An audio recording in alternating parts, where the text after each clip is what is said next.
Jai Hind. In this lecture, we will learn lockout condition of counter. We will design a counter using T flip-flop which will go through states 0, 3, 5, 6, 0. Is this counter is a self-starting? Of class, this is a state diagram. Counter will go through these states 0, 3, 5, 6. How many flip-flop we have to require? अब ये जो maximum state 6 है इसको minimum 3 bit binary से represent कर सकते हैं, that is 110. तो simply we will use 3T flip flop. अब 0 से लेके 6 स्टेट को हम 3 बिट बाइनरी से लिखेंगे. 0 as a 000, 3 as a 011, 5 as a 101 and 6 as a 110. Now class B will construct state table which is consisting of present state, next state and required excitation. For example, I am considering this state as a present state. ये जो 0 है this is a Q3.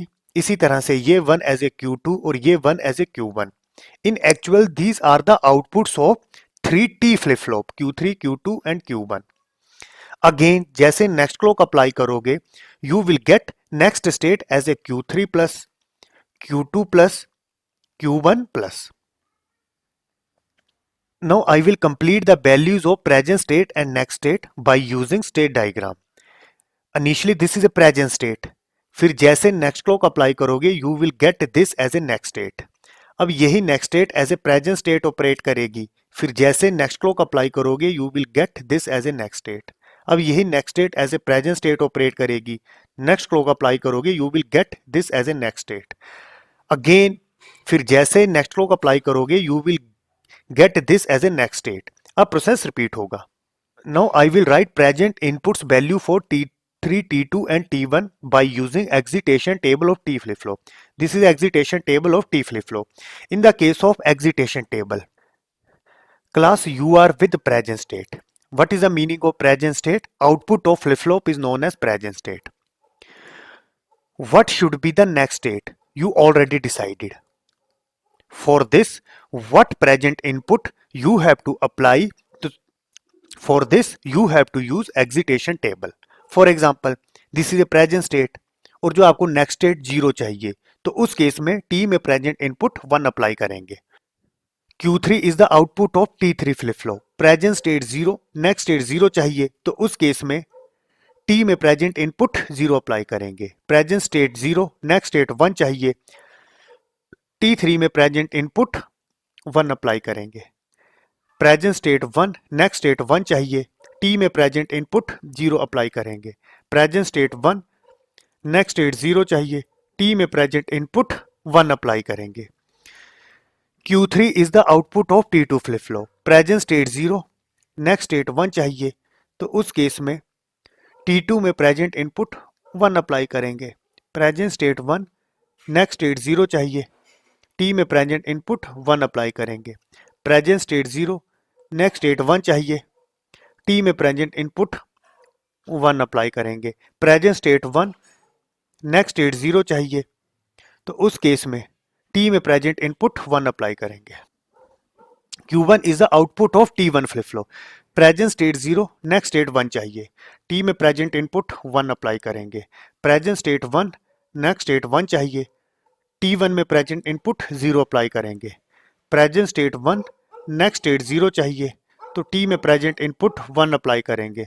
Present state 0, next state 0 चाहिए, T में present input 0 apply करेंगे. Now we will write logical expression for T3, T2 and T1. Present state is consisting of 3 variable. So simply I will use 3 variable K map. This is a 3 variable K map. This is Q3, this is Q2 and this is Q1. In the case of 3 variable K map, there are 8 cells from 0 to 7. These cells actually represent min terms. These are the decimal values for corresponding binary values. अब class, first I will write logical expression for T3. In the case of T3, for present state 3 and 6, I am getting output 1.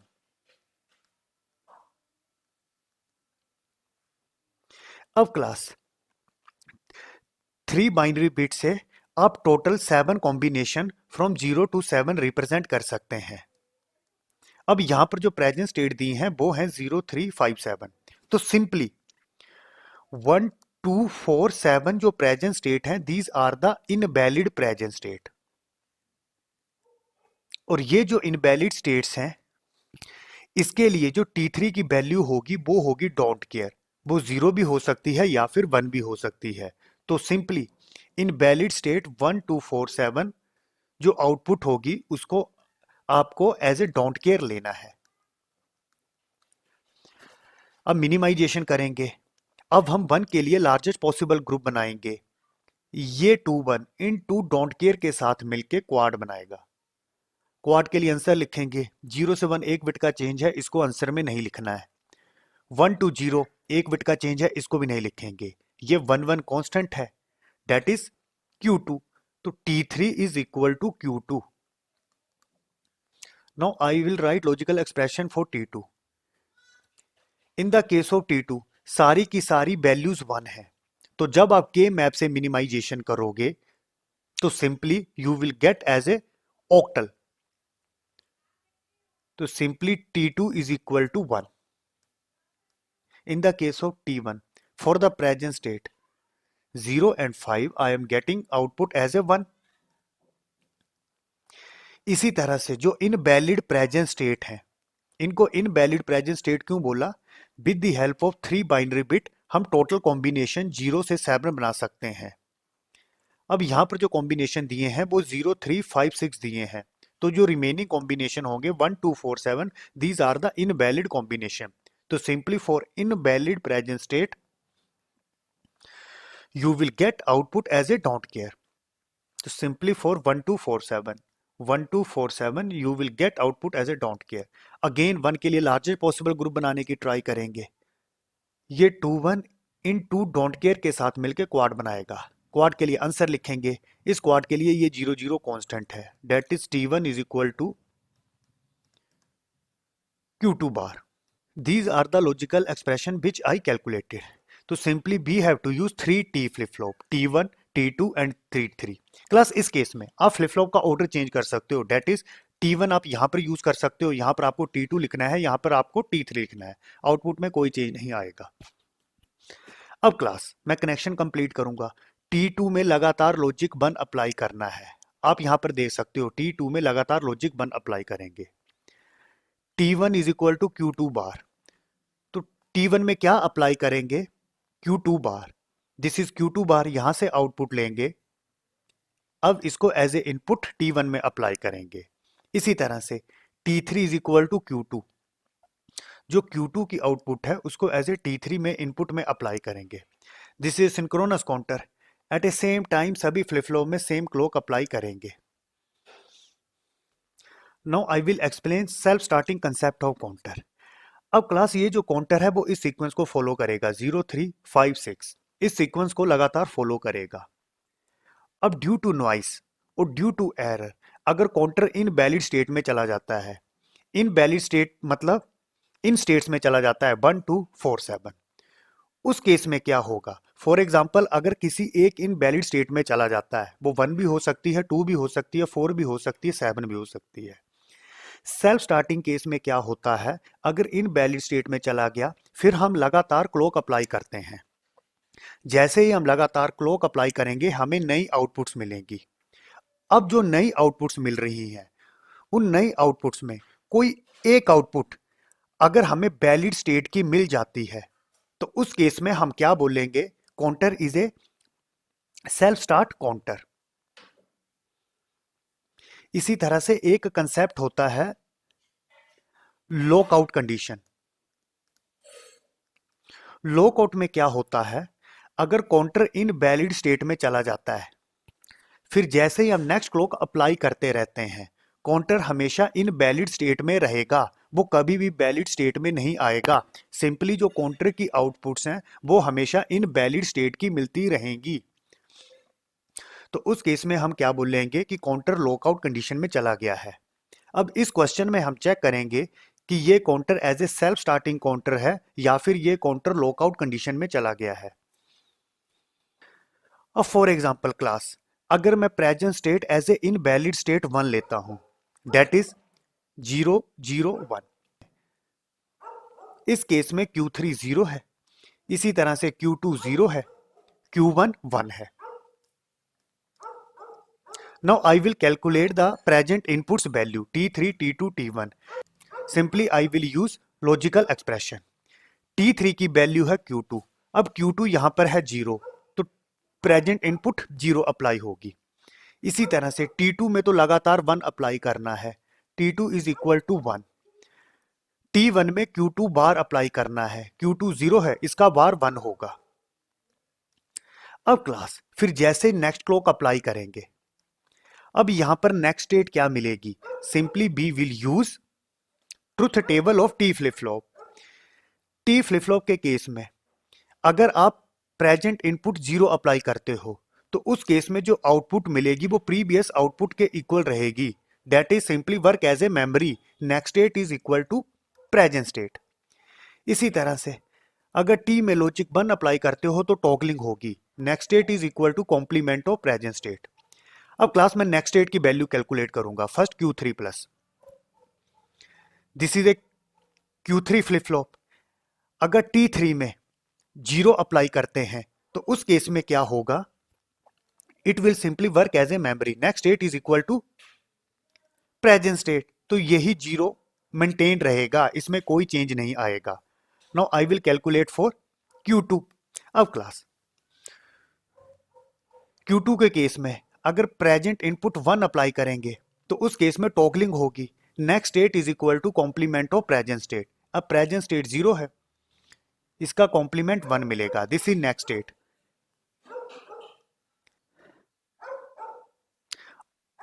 Again अब T1 के लिए next state calculate करेंगे। अब class T1 में present input 1 apply करेंगे, T1 की present state 1 है, जैसे प्रेजेंट इनपुट 1 अप्लाई करेंगे टॉगलिंग होगी, next state is equal to complement of present state. Present state 1 है तो नेक्स्ट स्टेट इसका 0 मिलेगी, तो सिंपली 0 1 0 मिलेगी। अब क्लास ये जो नेक्स्ट स्टेट है 0 1 0, that is 2, it is again as a invalid state, अभी भी काउंटर वैलिड सीक्वेंस में नहीं आया है, तो अगेन अब यही next state as a present state operate करेगी। अगेन अब T3 T2 और T1 की वैल्यू कैलकुलेट करेंगे। T3 is equal to Q2, Q2 यहां पर 1 है तो T3 1। Again T2 is equal to 1, T2 तो हमेशा लॉजिक 1 अप्लाई करना है। T1 is equal to Q2 bar, Q2 1 है तो Q2 बार 0 होगा। अगेन फिर जैसे नेक्स्ट क्लॉक अप्लाई करेंगे, अब हम फिर नेक्स्ट स्टेट कैलकुलेट करेंगे। अगेन T3 में अब प्रेजेंट इनपुट 1 अप्लाई करेंगे, टॉगलिंग होगी, प्रेजेंट स्टेट 0 है तो नेक्स्ट स्टेट 1 मिलेगी। अगेन T2 के लिए चेक करते हैं, T2 में प्रेजेंट इनपुट 1 अप्लाई करेंगे, अगेन टॉगलिंग होगी, अब यहां पर प्रेजेंट स्टेट 1 है तो नेक्स्ट स्टेट 0 मिलेगी। अगेन T1 में प्रेजेंट इनपुट है 0, 0 के केस में T flip flop as a memory operate करता है, तो simply next state is equal to present state, present state ये 0 है तो यही 0 as a next state maintain रहेगा, तो उस केस में Q1 प्लस 0 मिलेगा। अब क्लास यहां पर जो नेक्स्ट स्टेट मिल रही है वो मिल रही है 1 0 0, 1 0 0 meaning 4, again it is a invalid state, अब यही next state as a present state operate करेगी। अब क्लास में टेबल कंप्लीट कर चुका हूं, अब यही next state as a present state operate करेगी। अगेन T3 T2 और T1 की आप वैल्यू कैलकुलेट करोगे, अब जो नेक्स्ट स्टेट मिलेगी वो मिलेगी 1 1 1, 1 1 mean 7, again this is also a invalid state, फिर यही next state as a present state operate करेगी।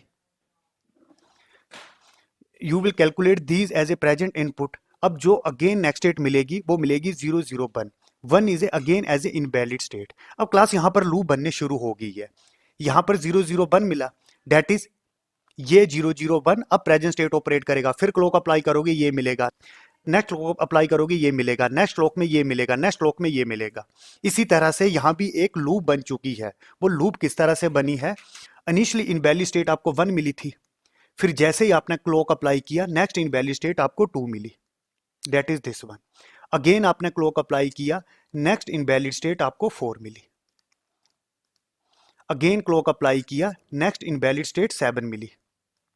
इसके आगे प्रोसेस अगेन रिपीट होने शुरू हो गया, तो मैं क्या बोल सकता हूं, अगर एक बार ये काउंटर इनवैलिड स्टेट में चला गया, अब आप जितनी बार क्लॉक अप्लाई करो हमेशा जो आउटपुट मिलेगी वो इनवैलिड स्टेट की मिलेगी।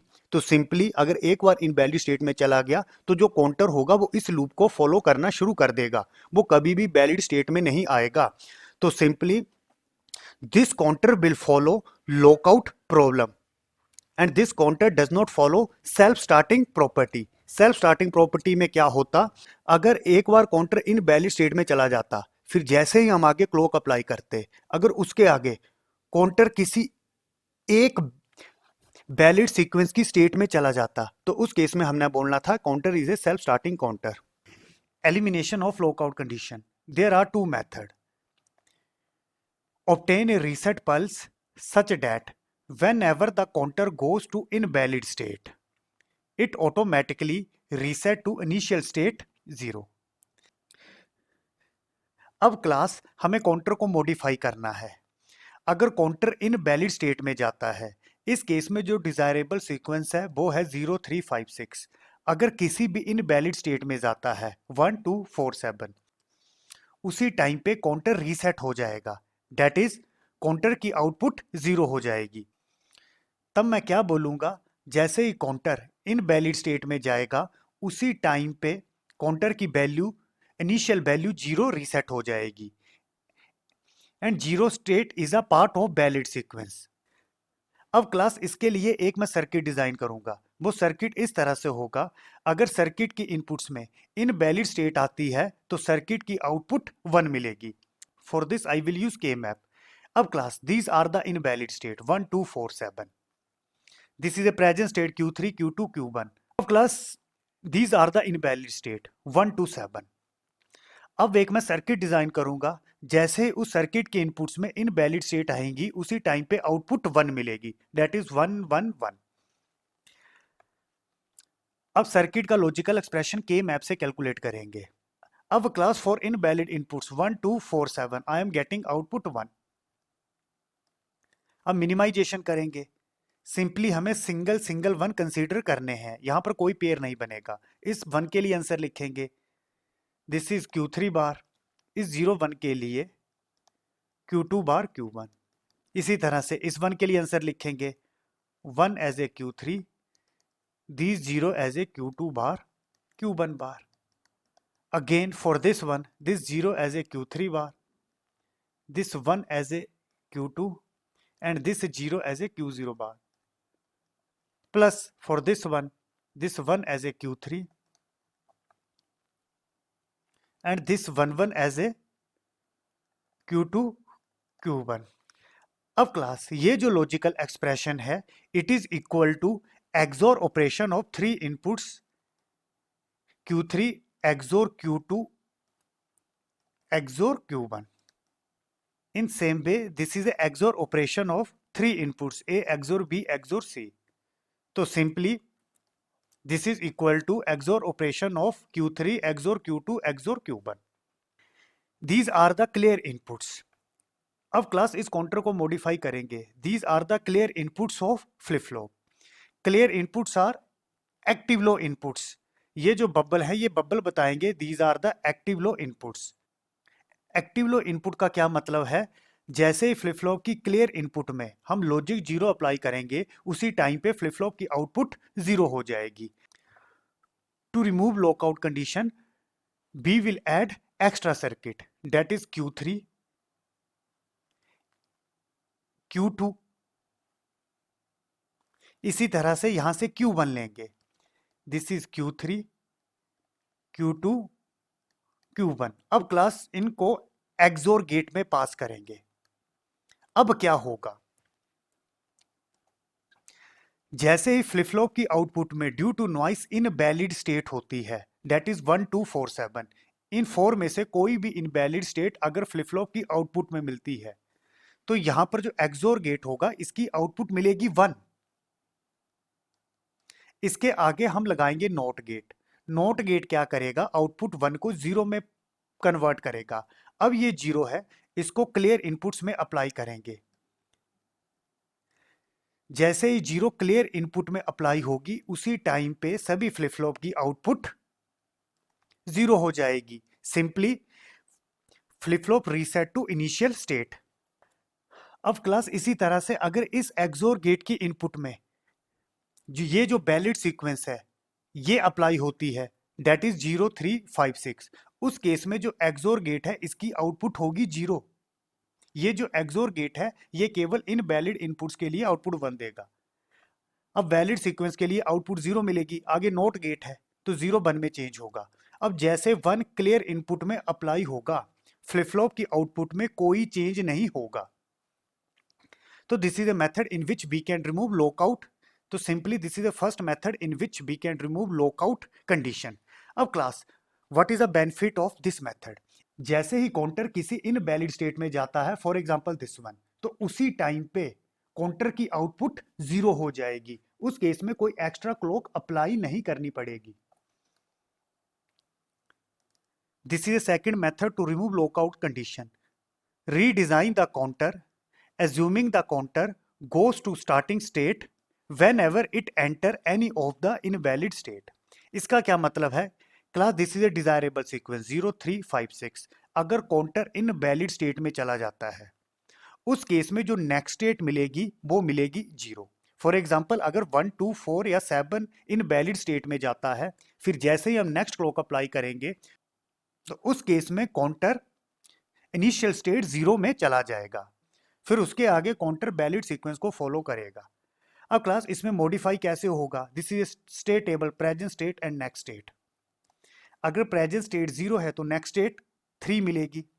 इसी तरह से अगर प्रेजेंट स्टेट 1 है, this is invalid state, next state 0 मिलेगी। अगेन प्रेजेंट स्टेट 2 है, 2 is again invalid, next state 0 मिलेगी। इसी तरह से प्रेजेंट स्टेट 4 है, नेक्स्ट स्टेट 0 मिलेगी। प्रेजेंट स्टेट 7 है, this is again invalid state, जो नेक्स्ट स्टेट होगी वो मिलेगी 0। अब हम T3, T2 और T1 की value with the help of excitation table calculate करेंगे।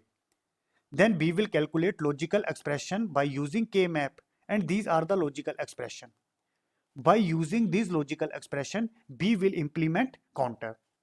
There are two method to remove lockout condition, which one is the best method? The first method is best method. Why it is best? इस case में अगर counter invalid state में जाता तो उसी time पे automatically counter की output 0 हो जानी थी। इस केस में हम कोई एक्स्ट्रा क्लॉक यूज नहीं कर रहे हैं। फॉर एग्जांपल अगर काउंटर में इनवैलिड स्टेट 7 मिलती तो उसी टाइम पे काउंटर की आउटपुट 0 रीसेट हो जानी थी। उस केस में कोई एक्स्ट्रा क्लॉक अप्लाई नहीं करनी थी। सेकंड मेथड में क्या होता है? अगर काउंटर इनवैलिड स्टेट में जाता है, उस केस में एक हमें एक्स्ट्रा क्लॉक अप्लाई करनी पड़ेगी। फिर जैसे ही क्लॉक अप्लाई करेंगे, फिर आगे जो काउंटर की आउटपुट होगी वो 0 असाइन हो जाएगी। For example this is invalid state, फिर जैसे ही नेक्स्ट क्लॉक अप्लाई करेंगे, फिर जो काउंटर की नेक्स्ट स्टेट होगी वो 0 0 मिलेगी। फिर इसके आगे काउंटर वैलिड सीक्वेंस को फॉलो करेगा।